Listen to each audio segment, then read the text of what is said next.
এই পৃথিবীতে কোনো বান্দার যদি এক শস্য পরিমাণ দানাও তার রিজিকে লেখা থাকে সেইটা সে না ভোগ করা পর্যন্ত আল্লাহ সুবহানাহু ওয়া তাআলা তাকে এই পৃথিবী থেকে শেষ নিঃশ্বাস ত্যাগ করাবেন না। আমি এটা মনে করি। কারণ আমার এই কাজিনের শাশুড়ি প্রায় ১.৫ বছর যাবৎ ধরে সে অসুস্থ, শয্যাশায়ী। যদিও তার এইটুকু সেন্স ছিল সে আসলে উঠে বসে খাওয়া-দাওয়া করতে পারত বা সে বাথরুম বা টয়লেটের প্রয়োজন হলে সেটা সে ইশারায় বলতে পারত। হুট করে আমার সে আল্লাহর কাছে চলে যায় এই পৃথিবীর মায়া ত্যাগ করে। তো এই সময়টা এতটাই ব্যস্ত সময় কাটে যে আমি আপনাদের সাথে আমার শেয়ার করতে পারতেছি না বা ভিডিও আপলোড করতে পারতেছি না। এতই ব্যস্ততার সময় কাটতেছে। কারণ আরিয়ানের পরীক্ষা চলতেছে।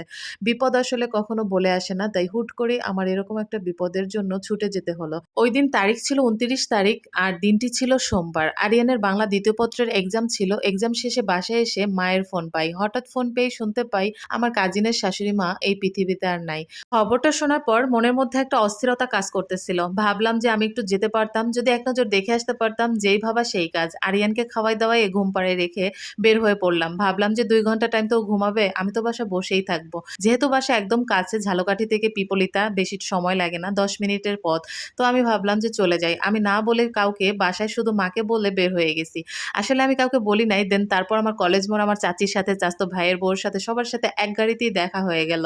আসলে দেখা কখন কার সাথে কোথায় হবে এটা আল্লাহ সুবহানাহু ওয়া তাআলাই ভালো জানে। এইখানে আমার মামিমাকে দাফন করা হবে, সেই জায়গাটা সবাই আসলে ঘুরে ফিরে দেখতেছিল।